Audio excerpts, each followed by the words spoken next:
muita saúva e pouca saúde, os mares do Brasil são. Obrigada, homens da minha vida. 6 hours is riding the subway between Bloody Medicine. Suppose if I had to choose between the true version and an elaborate one involving a fish. Eu não quero ser seu amigo. Screaming Jay Hawkins and he's a wild man. Eu sou fônio, mas eu era um peixe. Jed's dead, baby. Jed's dead. Silly Caucasian girl likes to play with samurai swords. Ok, corta. Hoje de noite, a gente vai ficar em casa vendo vídeo. Pra variar. Ele alugou uns filmes napolitano que quer me mostrar. Quais? Roma, Cidade Aberta e La Strada. La Strada. Na mesma noite? Bom dia, cinéfilos! Estamos aqui no mais novo episódio do podcast Ponto Cego. Eu sou o Thiago, seu apresentador, e junto comigo está... o Mark. E o Dré. Mark, você já esteve aqui no episódio sobre ninjas, sobre kaiju e sobre os filmes que inspiraram o Bastardos Inglórios. Mas você gostaria de se apresentar de novo pra gente? Bom, eu sou o Mark e eu tenho um site, o Cultura Pop Ergo, onde eu escrevo sobre coisas que eu gosto. Então, filmes, tokusatsu, às vezes um pouco de música, isso fica mais com minha irmã, que é um site que, na verdade, sou eu e meus irmãos. O Dré, né, que está aqui hoje com a gente aqui no Ponto Cego, e mais a Dri, que também já participou aqui do Ponto Cego. Então é isso, a gente fala lá de filme, música, tokusatsu, né, que são aqueles seriados de super-heróis japoneses, e algumas outras coisas lá que a gente gosta. E Dré, essa é a sua primeira vez aqui no programa. Você gostaria de se apresentar para nós? Sim, posso me apresentar agora. Meu nome é Dré, então. E até conforme o Mark já falou, né, eu faço parte também do Cultura Pop Rigor, né?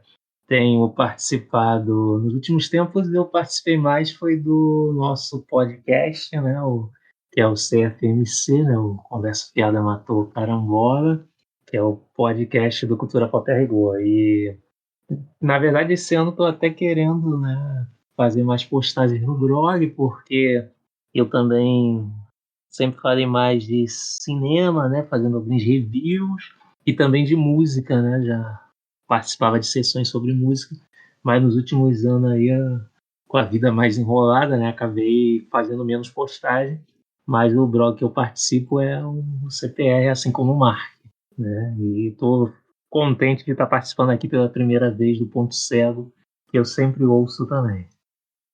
Mark, você viu algum filme bacana essa semana que você gostaria de indicar para os nossos ouvintes? Eu não vou indicar exatamente um filme que eu assisti essa semana, mas aproveitando o tema, né, já que a gente vai falar de um filme do Norifumi Suzuki, eu vou indicar um filme que eu vi há um bom tempo atrás, que é de 1983, se chama Iga no Kabamaru. É um filme de 1983, baseado num mangá que não é muito conhecido por aqui também. E esse é mais uma comédia sobre um garoto, né, um jovem ninja que vive num lugar inóspito só com seu mestre, até que esse morre. E ele vem para a cidade grande, onde passa a frequentar uma escola, se apaixona por uma garota, e ali ele tem vários desafios, né, com outros estudantes.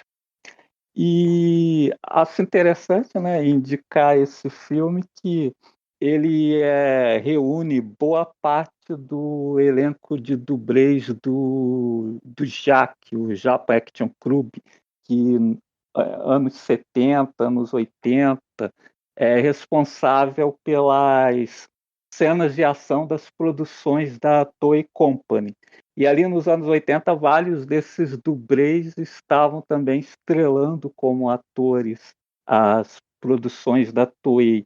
E esse filme reúne grande parte dessa galera. Então, o protagonista é o Seiki Kurosaki, que foi o Jaspion. Aí tem também o Kenji Oba, que foi o Gavan. O próprio Sony Shiba está no elenco.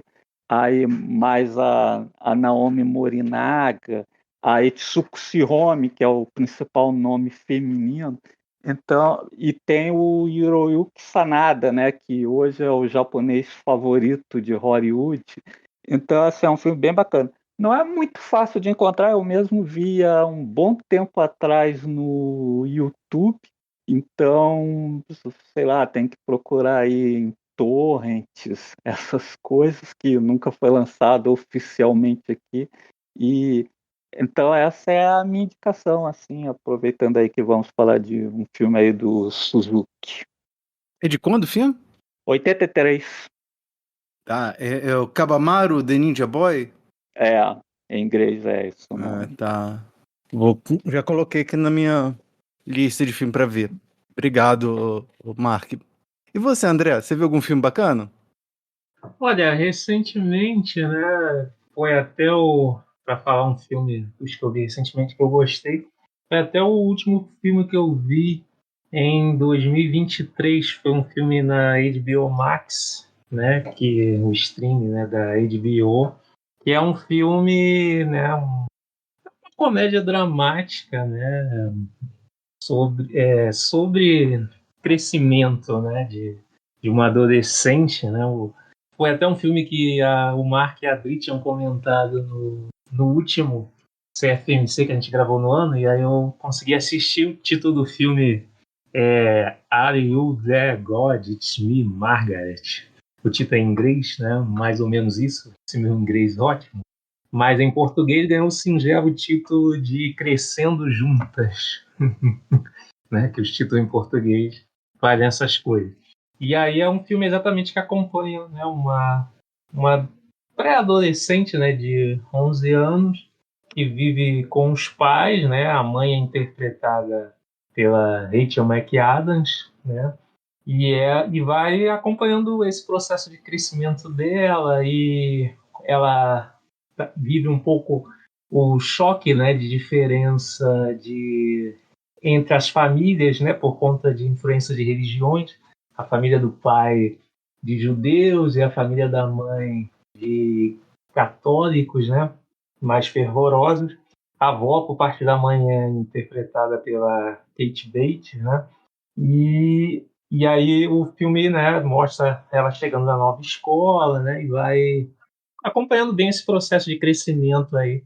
E é um filme, né, que é como eu falei, né, tem o lance de comédia, né, ao mesmo tempo debate temas que tem certa seriedade, sem cair no melodrama, né, sem cair numa coisa mais pesada. Então é um filme bem interessante para quem gosta do gênero para assistir.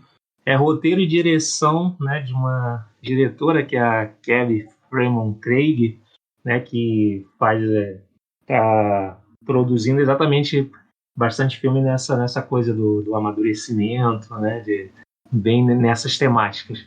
E aí é um filme que acabou surpreendendo, assim, como prendendo bastante atenção, sendo bastante interessante. Ah, legal. Eu adicionei também aqui na minha lista para ver. Ela tem um muito legal também, que eu não sei se o Thiago já viu, que é o Edge of 17. É ótimo esse filme. Já viu. É muito bom. Eu também vi esse. Gosto muito também desse filme. É nessa linha? É nessa linha, exatamente. É nessa pegada mesmo de amadurecimento. Nessa pegada, só com umas garotas mais novas. Né? Isso. Edge of 17 estava exatamente nessa linha aí do 17 para 18. Aqui já ela, na verdade, está entrando na adolescência, né? Então, são outras discussões, outras questões. Eu tava no Twitter e aí fui colocar uma cena de um filme e aí me recomendaram um filme, né, que tem a ver com o nosso tema, que é Os Três Assassinos do Takashi Miike, que é a história, né, se passa lá na época na época do período do Tokugawa, né, que aí um grupo de Ronins se juntam para matar um lorde. Vocês já viram esse filme? Esse eu já vi, já. Eu acho que eu não vi, não. Eu conheço a história já, né? Eu devo ter botado na minha lista, provavelmente. Eu assisti quando eles teve uma época da Netflix. Eu acho que eu devo ter perdido, mas provavelmente está na minha lista do Letterboxd, que o Mark viu, eu devo ter botado na lista. Que eu conheço a história, mas não vi o filme. Eu gostei bastante do filme. Sim, ele é muito bom. O Takashi Miike, eu não vi muitos filmes, não, mas vi alguns dele nessa pegada, se eu não me engano, o Blade of the Immortal também é dele. Uhum. Esse eu vi. Muito bom também. Sim. Esse tô pra ver. Eu não tive a oportunidade de assistir esse filme. Esse é baseado no mangá. Mas ambos são muito bons. Então, já que a gente já comecei a falar sobre os 13 assassinos, vamos falar sobre o tema do programa. O tema do programa é um subgênero do cinema japonês, né? A gente está dando continuidade ao mês de cinema japonês aqui no Ponto Cego. E a gente vai falar sobre Shambara, ou é Shambara? É Shambara, né? Acho que deve ser Shambara. Geralmente as palavras em japonês se fala como escreve, então acho que tem só um R, então acho que é Shambara. Que é um tipo cinematográfico japonês que trata de batalha de espadas, né? O nome Shambara vem de uma contração onomatopeia, né, que é Shanshan e Barabara, que designam o barulho de lâminas que corta a carne. O tipo é igualmente chamado de Genkeki, que é filme de sabre, e às vezes assimilado no conjunto, né, de filme histórico, que ele chama de Jidageki. Quando a gente fala de filme de espadas, né, filme de samurai, a gente já pensa no Akira Kurosawa, né? É o primeiro que eu penso. Os Sete Samurais. Sete Samurais, né? O próprio Yojimbo, o Sanjuro. E vocês, quais são as suas experiências com os filmes de espada, por assim dizer? Cara, quando você me deu o termo Shambara, né? Eu vou dizer que eu não conhecia esse termo. Você me deu o termo, eu pensei assim, eu nunca ouvi falar, né? Será que é um diretor, alguma coisa? Eu botei no Google para investigar. Aí vi, né, que era esse tipo de filme, né? Batalha, sabe assim. Então, assim, eu acho que eu já vi vários, né? E até na busca do Google, né, você vai pesquisar filmes, aparece até uns filmes americanos também, né? Tipo Kill Bill, Último Samurai, os 47 Ronins com Keanu Reeves, que é horrível. Isso eu não vi. Não perdeu nada. Não. Então, quer dizer, acho que eu já vi bastante coisa. Eu também. Eu também fiz a mesma coisa que o Mark, né? Fui pesquisar o termo porque, né, a gente sabe, né, que tem essa questão das diferentes linhas de filme, né, dentro do cinema japonês, assim como outros cinemas de outros países também tem, mas eu não liguei diretamente o nome. Aí, quando fui ver, também, assim como o Mark, vi que já tinha visto diversos filmes, né, dessa linha de sabre, espada, e que acaba tendo aqueles outros códigos, né, aqueles outros simbologias que os filmes têm, do herói solitário, né, essa coisa bem do código samurai mesmo. E aí que eu vi que, assim como o Mark, né, obviamente a gente viu muita coisa juntos, né, e como o próprio Kurosawa que você falou, né,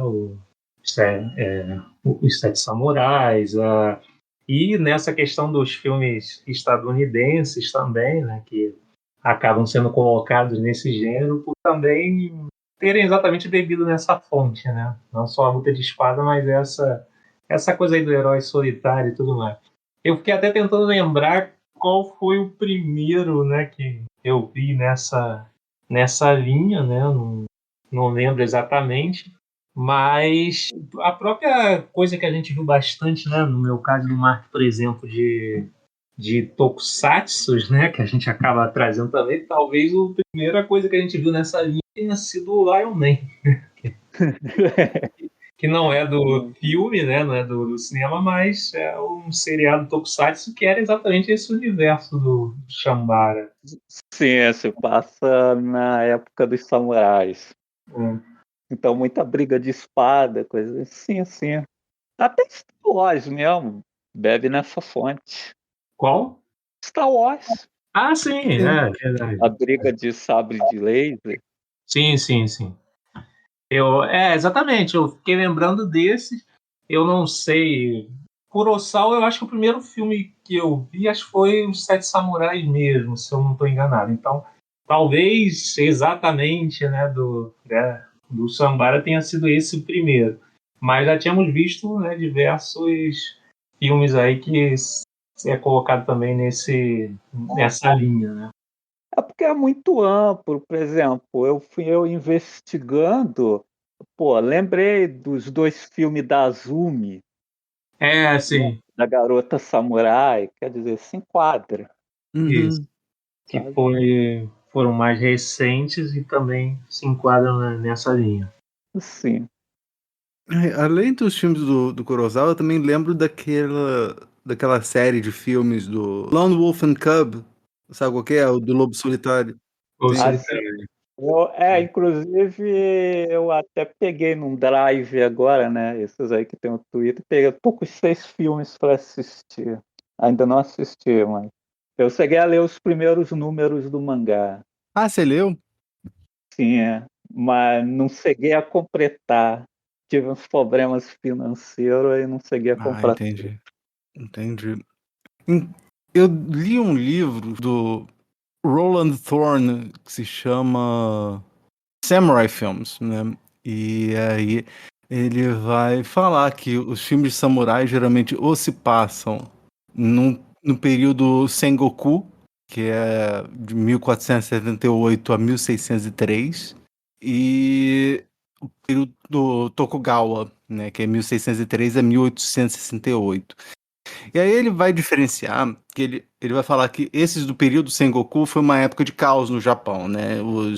Os senhores feudais, né, os daimyo rivais, né, eles lutavam para controlar a nação, né? Então tinha guerra constante. Então, esses filmes geralmente são aqueles filmes com eventos épicos, histórias reais e épicas, né?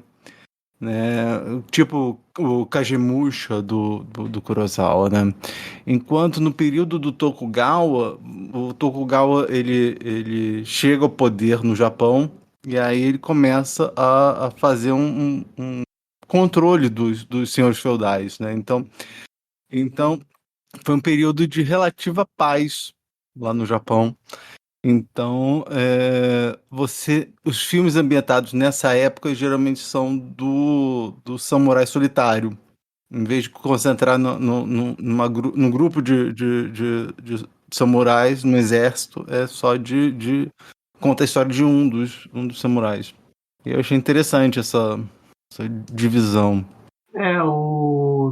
Esse Tokugawa, né, tá no final, né, disso que a gente chama de Japão feudal, né, que é o período shogunato, né, Tokugawa é o último antes de entrar naquele período da modernização, que até é onde se passa o Sex and Fury, né, na chamada era Meiji ou Meiji, né, que o Japão da passando para cá, modernização e tal.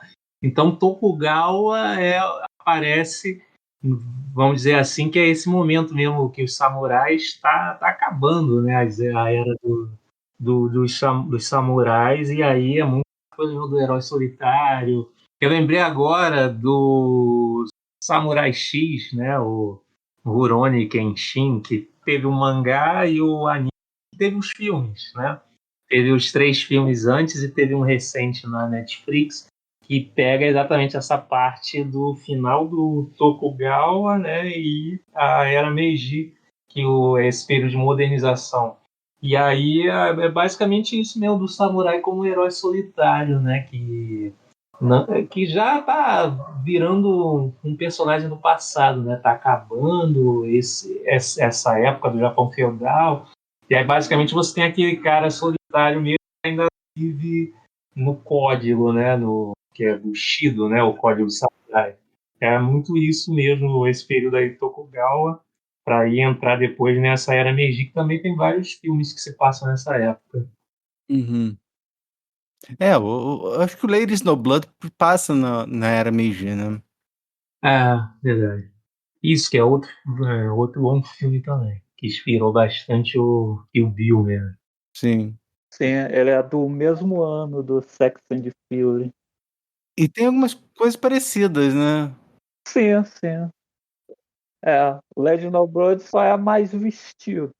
Exatamente, eu costumo falar que o Sex and Fury é a versão topless e às vezes bottomless do Lady Snowblood, né?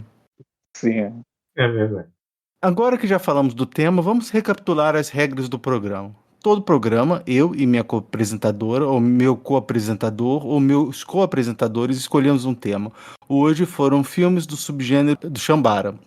Então, eu escolhi um filme dentro desse tema ao qual o Marcelo ainda não havia assistido e o André escolheu um ao qual eu ainda não assistira. Ou seja, 2 filmes que estavam lá nos nossos respectivos pontos cegos. Nós vimos os filmes e agora vamos conversar sobre eles. Qual foi o filme que você escolheu para mim? Sex and Fury, de 1973. O filme foi dirigido por Norifumi Suzuki, com roteiro do próprio Suzuki e por Masahiro Kakefuda. Estrearam o filme Reiko Aiki, Akemi Negishi, Ryoko Ema e Christina Lindbergh. Era Meiji. Osho é uma menina que presencia o assassinato do seu pai, um detetive. Anos depois, sua meta é vingar sua morte com a única pista que tem para encontrar os culpados. 3 cartas ensanguentadas com figuras de animais. Essa sinopse vem do site Filmou. O que você achou do filme? Cara, eu gostei do filme. Gostei do filme. Tem até umas boas cenas de luta, principalmente lá no início e no final. Gostei muito da resolução. Mas ele é assim, né? Ele é mais de uma outra vertente lá, que eu acho até que você já falou, né? Peak Violence, né? Isso, do Pink Violence, do que um Shambara realmente, né? Que briga de espada mesmo assim você tem ali no início e tem na parte final, né? Que aliás são muito boas. Sim, sim. As 2 grandes cenas de espada mesmo é aquela do início lá, que ela tá no banho, né? E a do final, que ela encara aquele pessoal todo para pegar o chefão. Aquela sequência inicial é muito boa, né? E a ideia me lembrou os Senhores do Crime do Cronenberg, né? É verdade. É verdade. Temos o protagonista pego assim numa situação, né? Desprevenido, né? E aí ele tem que lutar pela vida peladão, né? No caso ali, o Viggo Mortensen numa sauna, né? E aqui temos a protagonista que os caras atrapalham, né? O banho dela, né? Aí tem aquela luta, né? Ela lá enfrenta dos caras, vai pra neve, né? Assim, que é outra coisa também, né? Que aproxima ali do Lady Snowblood, né? Que também tem na neve. Não, eu escolhi esse filme porque eu fui pensar no Lady Snowblood, mas aí eu pensei assim, a gente já falou sobre o Lady Snowblood, aí me veio à mente desse filme que é um Pink Violence, né? Mas é a versão, como eu falei, né? É topless e às vezes bottomless de Lady Snowblood, né? E uma coisa que eu achei graça da primeira vez que eu assisti, eu até falei isso no Quando eu fui recomendar esse filme lá no ano passado, é que os personagens não falam em japonês, né? Eles falam em expositionês, né? Que eles precisam contar todo o backstory deles com, né, para pessoas que já conhecem a história, né? Então, ela fala assim: como você sabe? A minha história é essa e essa. Eu tô procurando os caras que fizeram isso, que mataram meu pai. Ah, não, eu sei, porque aí vai contando as histórias. Eu fico assim. É uma coisa que eu já sou meio acostumado com o japonês, assim, né? E, né, crescer assistindo Tokusatsu e eles são meio expositivos, assim, né? Às vezes, assim, só pelo diálogo eles chegam contando umas histórias.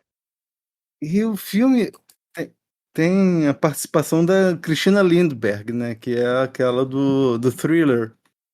Sim, né? Um filme cruel. É, foi recentemente que eu fiquei sabendo que ela estava no elenco, que, né, eu acompanho lá ali pelo Twitter muitas páginas de cinema, né? Passou uma imagem dela no filme. Essa mulher tá no filme. O que parece, ela foi fazer um filme erótico lá no Japão, e aí chamaram ela para participar desse filme. Aliás, eu gosto muito, né, que, né, qual vai ser o nome da personagem? Dessa Cristina mesmo. Não é Cristina, pronto. Deixaram o nome dela mesmo. Mas o que vocês acharam da Reiko Ikki, da personagem principal? Cara, eu gostei bastante, cara. Assim, ela passa aquela coisa meio de ser uma mulher perigosa, sabe? Dá pra acreditar mesmo ali que ela detona aqueles caras. E eu acho que ela interpreta bem. Eu gostei também dela como protagonista. Eu acho que Ela tá muito bem nas cenas de ação. sim. Ela passa aquela raiva, aquela determinação que a personagem exige. Isso que eu ia falar. Eu acho que as cenas que ela, né, que tem essas duas principais cenas da luta de espada e também as outras cenas que ela tá ali querendo descobrir, né, a identidade do que ela só tinha as 3 cartas, né, com os 3 animais, né, a mariposa, javali e o cervo, né, e aí a história vai desenrolando exatamente ela tentando descobrir que são esses, né, que mataram o pai dela. E eu acho que eu gostei, foi uma boa protagonista para esses filmes, né? Acho que foi como outros que a gente comentou aqui, eu acho que gostei bastante dela no filme. Cara, o Japão é interessante, que desde ali nos anos 70 você vê assim, né, garotada que fala que né, pô, as grandes heroínas do cinema começou ali nos Ocos Vorazes. Precisa ver que esses filmes, ali no Japão dos anos 70, você já encontrava muitos filmes com protagonistas fortes. E em todas as décadas depois, como eu já mencionei, a Azumi mesmo, tem várias heroínas. A gente falou da cena de luta no começo e a última cena, mas tem uma cena que eu achei completamente insana, que era aquela do trem, que ela descobre a identidade de um dos assassinos do pai, aí ela descobre que ele tá num trem, ela vai pro trem, e aí ele tem as seguranças dele são mais freiras. Assim, tava completamente gratuita essa referência à freira no filme, Tem né? a cilada, né? É. Eu inclusive, essa cena, né, eu só lamento, assim, que ela termina muito rápido, né? Acho que ela podia ter tido mais ação, tal, né? Simplesmente, né, cercam ela ali, né? O rapaz lá, né, do grupo rebelde, né? o Sunosuke, né? Aí jogam ele para fora do trem. Sei lá, acho que podia ter tido uma briguinha maior ali naquela cena também. É uma cena que foi uma boa sacada, né? Eu achei isso das feiras ali, né? Eles entram ali, praticamente todo mundo era, né, segurança do cara. Mas realmente podia ter tido uma melhor conclusão ali. Esse lance das feiras, quem vê produções japonesas está acostumado, né? Sempre acontecem algumas coisas assim surpreendentes, inesperadas, que você fica, o quê? E aquele negócio, o cara entra, a protagonista entra no lugar e daqui a pouco vê todo mundo é bandido. Isso acontece mesmo. Aí depois tem Aí depois ela foi uma cena para ela ser pega, né? Foi pra prender ela que fizeram essa cena. Que aí depois tem a sessão de espancamento lá, né? Que a Cristina tá chicoteando ela.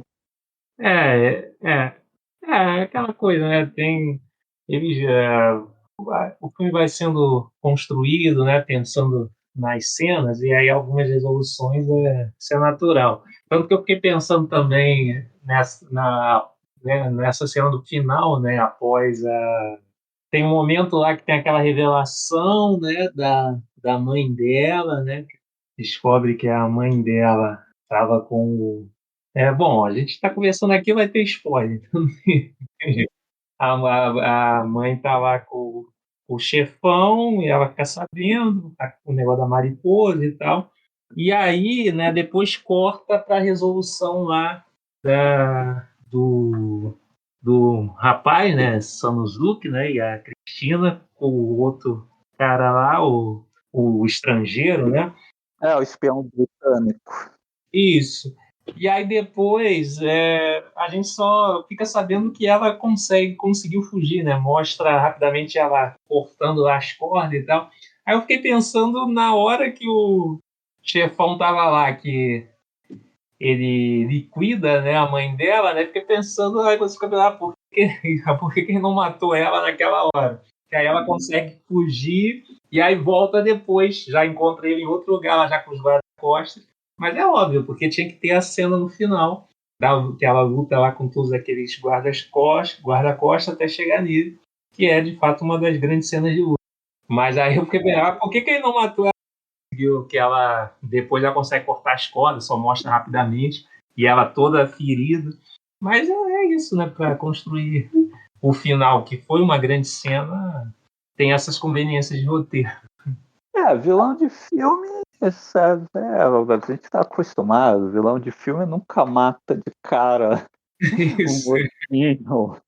Então, assim, desde ali a série do Batman, coisa, então, sempre tem um plano mirabolante pra, né? Vamos deixar ele vivo mais um pouquinho sofrendo e tal. Deixa amarrado aí, depois a gente cuida dele. Aí nesse depois a gente cuida. Aí depois é tarde. Uma outra cena também que eu acho que vale a pena comentar e que eu, né, acho que é bastante representativo desse outro subgênero, né, que o filme se coloca, né, da Pink Violence, é a cena como que ela mata o outro cara, né? Sim. Que era o Cervo. Isso, o Cervo, né, que era um taradão. E aí ela liquida exatamente, né, colocando o veneno num local bem estratégico. Sim, a cena é muito boa. Eu ia dizer que ele morreu feliz, né? Mas eu acho que não. Como o veneno era tão rápido, deu tempo dele ver que estava perdendo a vida, e não foi tão feliz. A luta final dela com os capangas me lembrou muito aquela cena do Kill Bill, né? Do Showdown at the House of the Blue Leaves, que é aquela cena que ela enfrenta os 88. Sim. É que é um clássico também, né? A cena do herói ou da heroína contra múltiplos oponentes, né? Isso é um dos aspectos que o filme tem, que é bastante de Shambhala. E você vê isso no cinema, cara. Até John Wick Não, isso agora. apesar de ser com arma, mas Sim. É uma das coisas que influenciaram bastante. Jason Bourne, é um do tipo de cena que influenciou bastante a ação fora do Japão também. Vamos pro próximo filme? André, qual foi o segundo filme que você escolheu para nossa discussão? Foi o Jatoice, de 2003. O filme foi dirigido e escrito por Takeshi Kitano. Atuam no filme o próprio Takeshi Kitano, Tadanobu Asano e Yui Natsukawa. O Japão, século XIX, o Zatoichi, Takeshi Kitano, é um andarilho cego que sobrevive como massagista e jogador de cartas. Não é de carta, não é de dado, né? Mas por trás de sua aparência humilde, esconde-se um espadachim de raro talento. Numa de suas andanças, ele chega a uma aldeia dominada pelo sanguinário bandoleiro Ginzo, Itoku Kishibe, que com a ajuda do samurai Hattori, Tadanobu Asano e seu capanga, elimina quem se opõe a seus objetivos. O embate entre Zatoichi e a quadrilha de Ginzo torna-se inevitável quando o cego conhece duas geishas que desejavam vingar a morte dos pais. Essa sinopse vem do site Adoro Cinema. Para me preparar para assistir esse filme, eu fui assistir o original, né, com o Shintaro Katsu, né, e eu achei bem diferente. Eu achei, né, a forma do humor que o Zatoichi faz é um humor bem diferente do humor que o Shintaro Katsu faz, né. O Zatoichi tem muito pouca fala, né? O personagem do Katsu, ele era muito verborrágico, ele fala muito, ri, né? E o personagem do Zatoichi é praticamente, é quase inescrutável, né? Ele deixa o público constantemente se perguntando quais são os planos dele, né? E a violência gráfica é muito maior, né? Nos filmes originais você não tem essa violência toda que você tem no filme do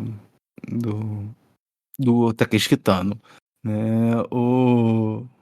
Mas eu gostei demais, gostei muito do filme. Achei algumas coisas muito legais. Aquela hora que ele usa o ritmo, né, para uma musicalidade, por assim dizer, né? Por exemplo, o som dos agricultores trabalhando no campo, né? O dos carpinteiros construindo a casa, né? Até mesmo as gotas de chuva caindo no balde, né? Criam melodias, né? Que se casa muito bem com as imagens que acompanham, né? Aquela dança no final também achei fenomenal. Mas vamos para a história. A história é...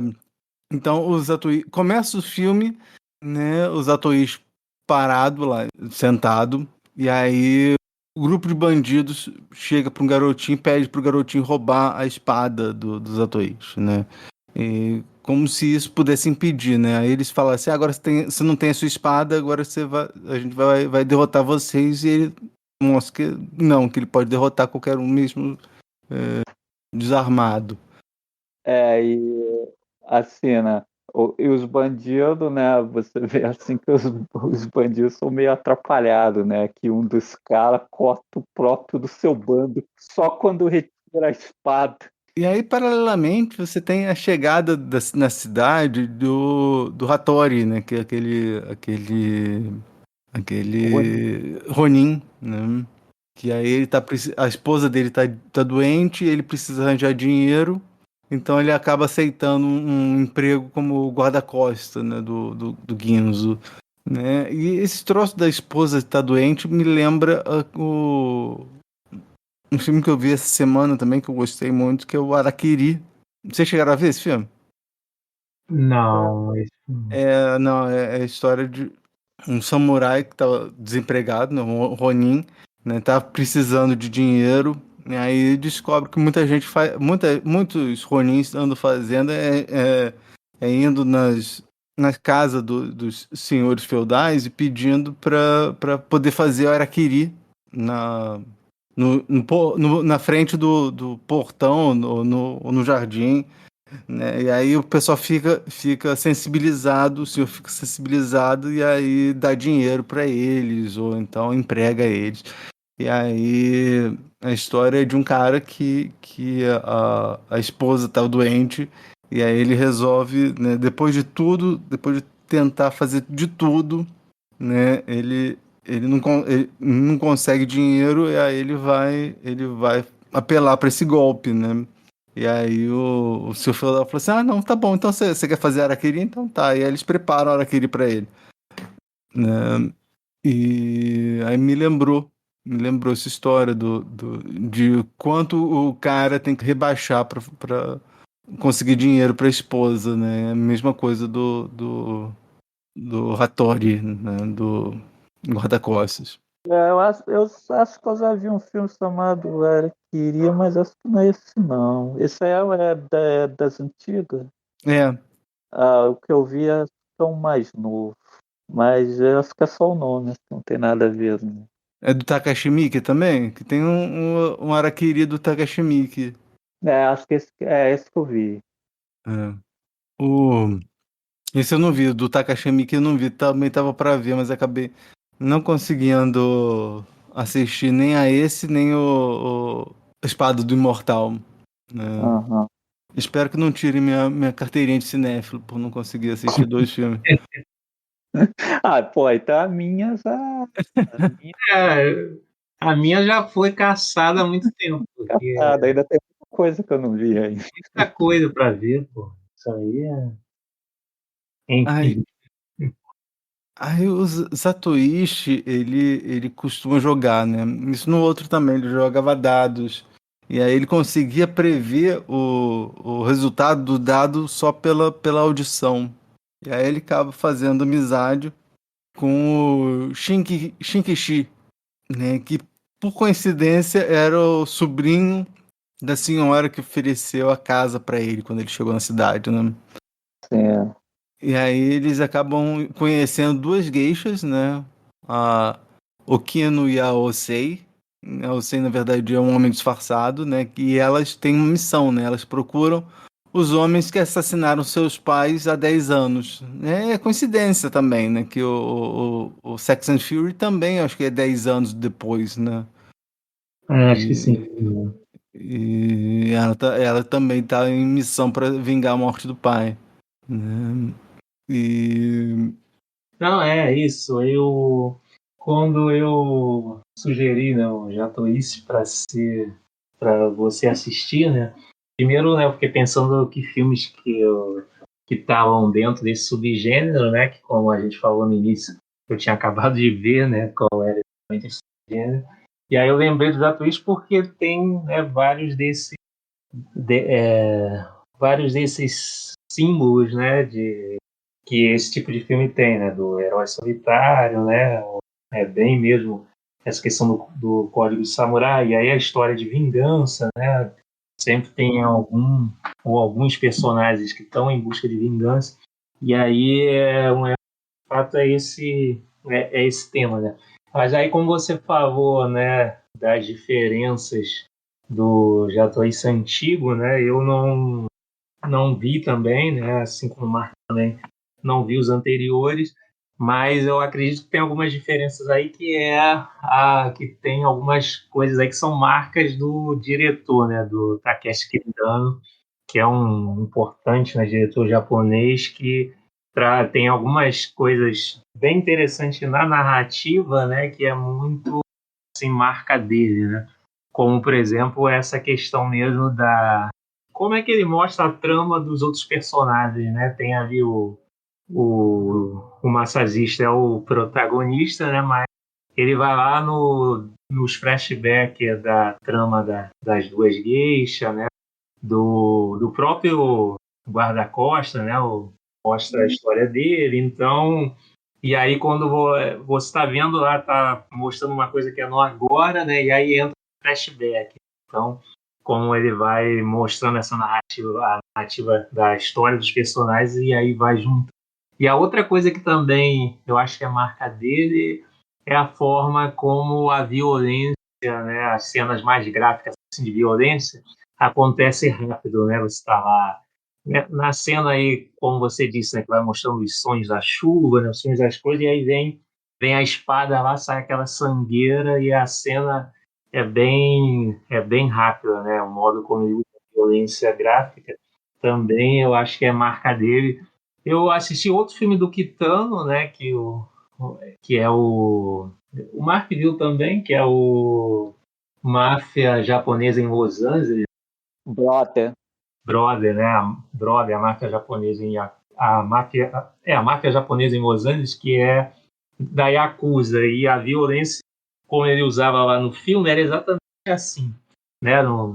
Aí se passa, né, nos tempos modernos, na Yakuza, mas a violência era sempre assim também. Você tá a cena tranquila, né? E aí as cenas de violência aconteciam de forma rápida, né? E sempre com muito sangue, né? Bastante gráfico. Então é muito marca dele, né? Tem bastante isso no Jatoice. Os atores dele, né? Pô, é um cara praticamente invencível, né? Imparável. Tiago, você que viu o original é assim também? Eu acho que ele nunca nem levou, nunca chegou a um estado de sentir perigo, assim. Ele sempre conseguia derrotar, assim, exércitos de soldados, assim. Tem até aquela cena da luta dele, né? A luta final com o samurai, né? O Hattori, né? O tava de guarda-costa do chefe, que aí ele imagina, né? Ele imagina fazer. Aí, tanto quando eu vi da primeira vez e agora que eu vi, né? Eu já não lembrava, né? Foi anos atrás que a gente tinha visto esse filme. Aí tava ele imaginando o que ia fazer, aí eu achei que ele tinha feito. Eu falei, e agora conseguiu acertar ele em cheio, acertou o Jatoice em cheio. Mas aí não, ele estava imaginando aí ainda o que ia fazer e aí, na verdade, não dá certo. Né, aquela cena clássica, né, que os caras ficam se mirando, e fica pensando, pô, como é que eu vou atacar e tal, né? E aí a luta é resolvida numa fração de segundo, num movimento. Tem muito isso também, né, nesses filmes, nessas histórias, de imaginar um movimento e aí vem depois como é. E o Satoshi é incrível demais, né? Poxa, a espada dele corta, tem uma cena que corta concreto. Uhum. Corta a espada também o cara que iria. Tem uma cena, determinada cena no começo do filme que eles estão. Um cara comprou uma espada para dar de presente para um chefe lá da Yakuza. E aí o outro fala assim: por que você não testa no primeiro mendigo que você encontrar? Aí o desatuista tá passando assim, eles acham. Eles falam assim: vou testar nesse ceguinho. Aí o cara vai pra cima dos atoístas, os atoístas vai e corta a espada do cara, assim. O Japão era muito legal nessa época, né, cara? Vai passando o cego ali, vai lá, corta o cego. Tô precisando testar pra ver se a lâmina é boa. Vamos matar o primeiro cego que eu vi. Muito boa. Poxa. E aí também tem a cena, né, do massacre na casa de apostas. Sim. Foi brutal essa cena, né? Sim, pô, pega a espada, corta o braço do responsável pelo jogo, né? É aquele sangue digital, né? Dá para você ver, bem digital mesmo. Uhum. Né, o Dré lembrou do Brother. O tipo de interpretação do Takeshi Kitano por Satoshi lembra bastante até o personagem dele em Brother, né? Apesar de que o personagem dele em Brother não é cego, né? Mas é daquele cara assim mesmo que parece que ninguém pode vencer aquele cara. Algo assim. O outro, o Zatoichi era invencível. Na versão original era. Só que ele nunca vi ele arrancando o braço de alguém. Ele, por exemplo, já teve várias vezes, porque ele joga, né, também no outro. E o pessoal rouba nos dados, né? Aí ele no máximo, ele pegava a espada dele e cortava os dados, assim, ele cortava os dados e mostrava que tinha um peso, né? Então mostrava que o dado estava viciado, né?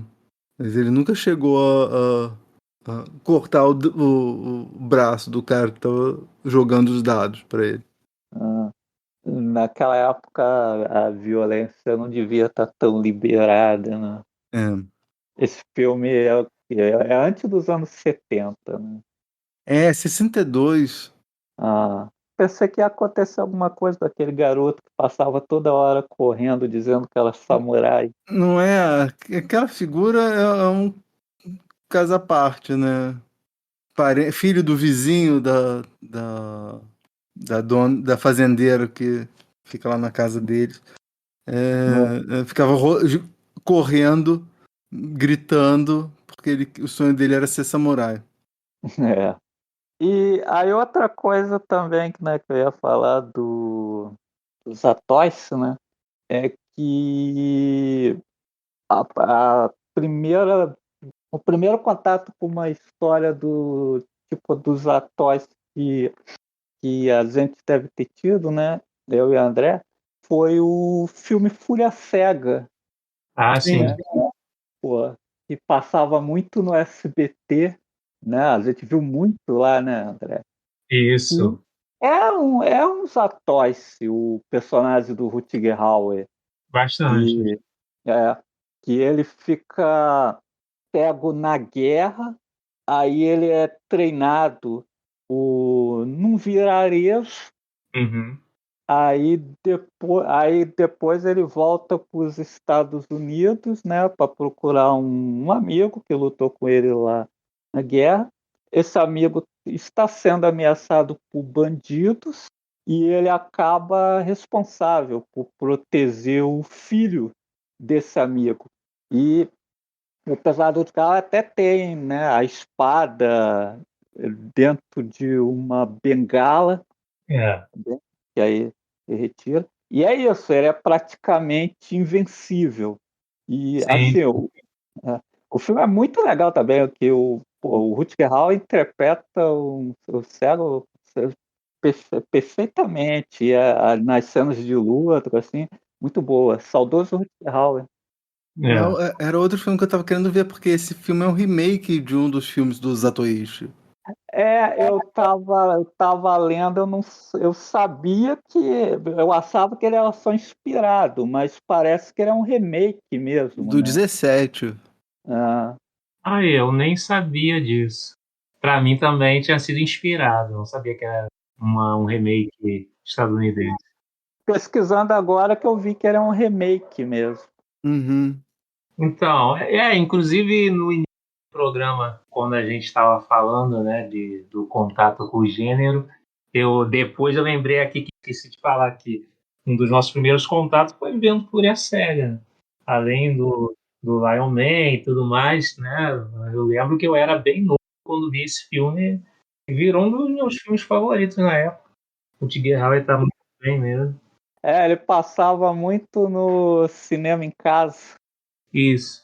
E aí o que eu ia comentar também é exatamente essa influência, né? Porque a gente está falando aqui como que o Chambara influencia no Ocidente, e Jatoichi teve muito filme, né? Teve uma série de mais de 20 filmes produzidos lá, que muita gente viu, né? Então muita gente que fez cinema aí nos Estados Unidos, quadrinhos, né? Estava lembrando como o próprio Demolidor, né, da Marvel, quando o Frank Miller reconta a origem dele, né, Demolidor, o Homem Sem Medo, né, a história, tem uma inspiração forte do Japão, e com certeza Jatoichi tá nisso, né, porque o Demolidor coloca exatamente nesse universo de samurais e tudo mais, e o fato de ser cego, né, e tudo isso. Então, com certeza, o Frank Miller também viu esses filmes e tudo, e foi essa inspiração. Sim, o Frank Miller é conhecido que ele é viciado em cultura pop japonesa. Conhece Lobo Solitário. Então, com certeza, o Demolidor já era, né, foi criado lá nos anos 60, o personagem segue todo, mas o Frank Miller joga aquela coisa dos ninjas, do tentáculo, né? Electra. Sim, sim. E os atores, se você for pensar, né, tem muita coisa no Japão que a ideia do herói cego é muito recorrente. Você pode pegar ali nos Cavaleiros do Zodíaco, o Shiryu várias vezes fica cego. Tem episódios do Jiraiya e do Spectre-Man também, que depois eles vão recuperar a visão, mas tem sempre aquele negócio que eles ficam cegos e aí eles têm que trabalhar os sentidos para vencer a luta sem contar com a visão. Então, eu acho que tudo isso você pode ser lido assim, como uma influência desses personagens. E até, né, outra coisa também nisso que os sambaras têm, né, dessa coisa do herói solitário, né, o Código Samurai, né, é bom lembrar como até nos próprios filmes, né, do Velho Oeste que tivemos, por exemplo, né, Sérgio Leone e tal, que também foi muito inspirado, né? Sim, né, o primeiro é um remake do Yojimbo. Exatamente. É o Por um Punhado de Dólares, remake do Yojimbo. Então, esse gênero está muito presente. Mesmo quando não é espada, né? Tem lá o cara solitário, né? Chega do nada na cidade e aí se mete em alguma coisa que está acontecendo lá. Tem muitos filmes assim. O Lobo Solitário. Vamos agora falar sobre streaming no quadro. Tem na Netflix? Tem na Netflix? Tem no Netflix? Tem no Netflix? Tem na Netflix? Tem na Netflix? Tem na Netflix. Então, André, que filme você viu recentemente em alguma plataforma de streaming que você gostaria de recomendar pra gente? Então, eu não vou nem falar um que eu vi recentemente, mas é um filme que eu já vi e chegou recentemente na Netflix, né? E aí eu botei na lista, né? Porque esse tem na Netflix mesmo, né? A Netflix, filmes bons mesmo que chegam, a gente acaba que já viu, né? Já pegou na locadora e tudo mais. Porque as coisas demoram, né? Chega mais produção da própria Netflix. Mas um filme que chegou agora que eu vou rever e vale a pena para quem ainda não viu é o Druk, Mais Uma Rodada, que é o filme dinamarquês, né? Ganhou o Oscar de melhor filme internacional do Thomas Vinterberg, o Mads Mikkelsen, né? Que está conhecido já, né? Faz diversos filmes aí nos Estados Unidos, e é o filme que acompanha, né, 4 professores, né, do ensino médio lá na Dinamarca e vão fazer uma experiência, né, de testar uma teoria de como vão viver mais felizes, né, ingerindo uma certa quantidade de álcool por dia, né? E é um filme, então, que, na verdade, fala de temas, né, como alcoolismo e tal, mas de uma forma que você tem drama, tem momento de humor e tudo mais, sem ser aquela forma mais pesada que geralmente o cinema trata temas como alcoolismo. E o filme, né, fez bastante sucesso, né, ficou bastante conhecido, ganhou o Oscar de Filme Internacional. É um projeto bem pessoal, familiar lá do diretor. Teve a situação, inclusive, que a filha dele, que era uma das maiores incentivadoras do projeto, morreu durante a filmagem, e parece que a maioria que trabalha no filme são amigos, né? O próprio Mads Mikkelsen é amigo do diretor, então tem tudo isso na história de como o filme foi feito, e é um filme que eu gostei bastante quando eu assisti tempos atrás, e aí agora chegou na Netflix. É um filme aí que eu recomendo. E você, Marcelo, você viu alguma coisa interessante em alguma plataforma de streaming?